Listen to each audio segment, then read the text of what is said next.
Hey, it's Laura. Welcome back to John chapter 7. All right, so here's the overview of John chapter 7. We see in verse 3, Jesus' brothers kind of giving him some advice on how he should run his ministry, saying that he should go up to Judea, and it was during the Feast of Tabernacles, Feast of Booths, and he should go up there and he should make himself known. And this is what they say: for no one does anything in secret while he's seeking public recognition. So here they are assuming his motives and kind of telling him how he should do things. And he is like, nope, it's not my time. I'm not going up. And then people are afraid. So here he actually does go up secretly to Tabernacles to celebrate the feast that the Lord had commanded in the Old Testament to do. And then in verse 13 and 14, we see that people are like freaked out because the Pharisees want to kill Jesus. They're trying to figure out a way to trap him. And it says no one was talking publicly about Jesus because of fear. So people are afraid. And then Jesus, it says, but then Jesus went into the temple and began to teach. So if anyone had like a right to be afraid, it would be the person that they were seeking to kill, right? But here Jesus, he had a right view of the Father, and our view of God influences everything about us. So he goes up and he teaches and puts his life in the Father's hands. So that is basically what he goes up there. He talks about how if anyone is thirsty, come to me and drink. And during the Feast of Tabernacles, they pour water out in the feast as a remembrance of how God brought water out of the rock when he was leading the Israelites out of Egypt. So cool. Such a good reminder of how God provided. And then here Jesus is saying, I am the living water. Like if anyone is thirsty, he's like saying, I am the rock. I'm the one that's going to give you living water. All right, come to me. So he's like really showing that he is God.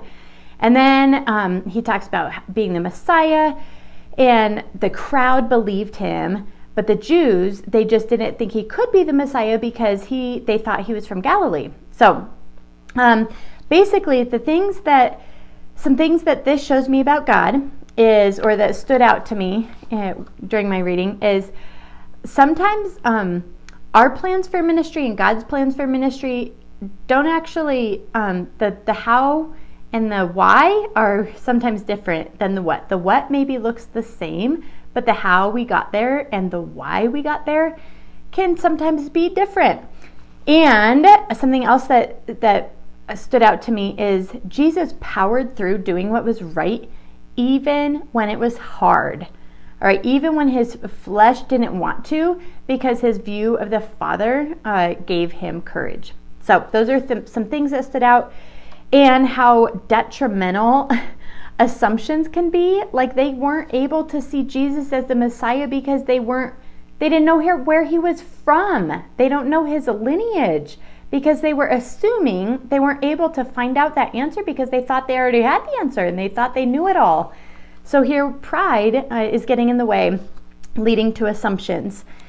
And let's see, Jesus was exercising caution because he knew that the Jewish leaders were trying to kill him. He went up secretly. He wasn't like pompous, like, hey, I'm here.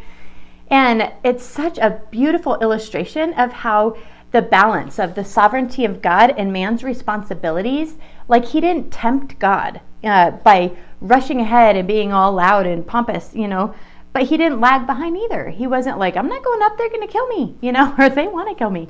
He really kept in step with the Father. And so some principles that stood out is rely on God, more on God and his leading than a strategy. And though the action may actually be the same, it needs to be rooted from a reliance on God.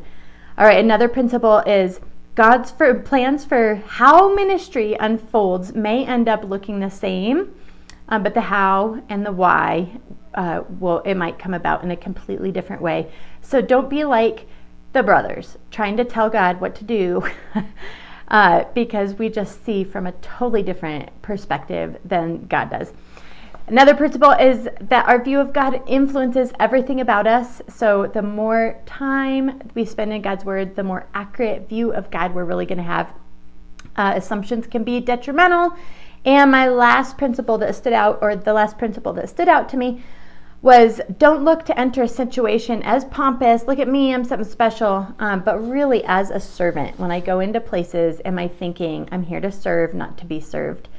And some application that the Lord caused to stand out to me was ask him to reveal my assumptions, because I don't know what they are. And I could just ask God and say, God, what am I assuming about you? Please show me what that is so it can be exposed. And ask him to help me rely more on him than I do on strategies or organization or anything like that, and to be strong and take action. So let me know, what stood out to you? What things did God lead you in to apply to your life, how you can apply it? What principles stood out to you? I'd love to hear. Thanks.